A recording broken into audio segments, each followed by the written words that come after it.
Welcome friends, প্রত্যেকে স্বাগত আমাদের ইউটিউব চ্যানেলে। যে সমস্ত ভিউয়ার্সরা প্রথমবার চ্যানেলটি দেখছেন তারা অবশ্যই চ্যানেলটিকে সাবস্ক্রাইব করে দেবেন এবং চ্যানেলের পাশে থাকা বেল আইকনটি প্রেস করবেন, যাতে এই ধরনের খবরাখবর সবচেয়ে দ্রুত আপনাদের কাছে পৌঁছে যায়। তো যে বিষয় নিয়ে আজকে কথা বলে সেটা হচ্ছে আমাদের একটি নতুন ইভেন্ট আমরা শুরু করছি অ্যাকচুয়ালি মিড নাইট নিউজ বলে, যেখানে গিয়ে মধ্যরাতে কিন্তু একটি খবর থাকবে আগামী দিন কী হতে পারে তার উপর বেস করে। তো আগামীকাল সুপ্রিম কোর্টে আপনারা জানেন যে 3929 ম্যাটারটা একটা ফাইনাল হিয়ারিং কিন্তু হওয়ার একটা সম্ভাবনা রয়েছে, এবং সেক্ষেত্রে আগামীকাল ঠিক 10:30টায় 3929 কিন্তু ভাগ্য অনেকটা নির্ধারণ হতে পারে। তার কারণ কি সে বিষয় নিয়ে অবশ্যই আমরা আলোচনা করব। তো আপাতত যে বিষয়টা সেটা হচ্ছে এই 3929 ম্যাটারটার একটু যদি ব্যাকবোন আমরা দেখি, তাহলে সেটা ক্ষেত্রে 16,500 যে রিক্রুটমেন্ট করেছিল 2020 সালের নোটিফিকেশান প্রাথমিক শিক্ষা পর্ষদ, সেখানে 3929 এই ভ্যাকান্সিতে কোথাও গিয়ে নিয়োগ দেয়নি। আজকে গোটা পর্বের শুনানিতে সেই বিষয় নিয়ে অনেক একাধিক কথাবার্তা উঠে আসে প্রাথমিক শিক্ষা পর্ষদ সেগুলোকে ক্যারি ফরওয়ার্ড করে দিয়েছে বলে এমনটা তারা দাবি করে সুপ্রিম কোর্টে। তো আমরা একটু দেখিনি সুপ্রিম কোর্টে কী মর্মে মামলাটা রয়েছে। তো সুপ্রিম কোর্ট অফ ইন্ডিয়া দেখুন, daily cause list for date 9/5/2024, তো কোর্ট নাম্বার 6-এর ম্যাটারটা উঠবে। অনারেবল জাস্টিস ঋষিকেশ রয় এবং অনারেবল জাস্টিস প্রশান্ত কুমার মিশ্র, এই দুজন বিচারপতির যৌথ বেঞ্চে কিন্তু মামলাটা উঠবে অ্যাট 10:30 AM, অর্থাৎ সকাল 10:30টায় মামলাটা কিন্তু উঠতে চলেছে।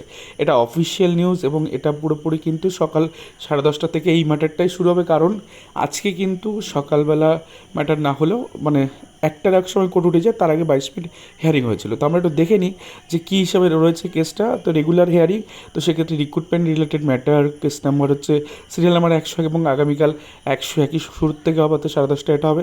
তার কেস নাম্বার হচ্ছে 1873/2024।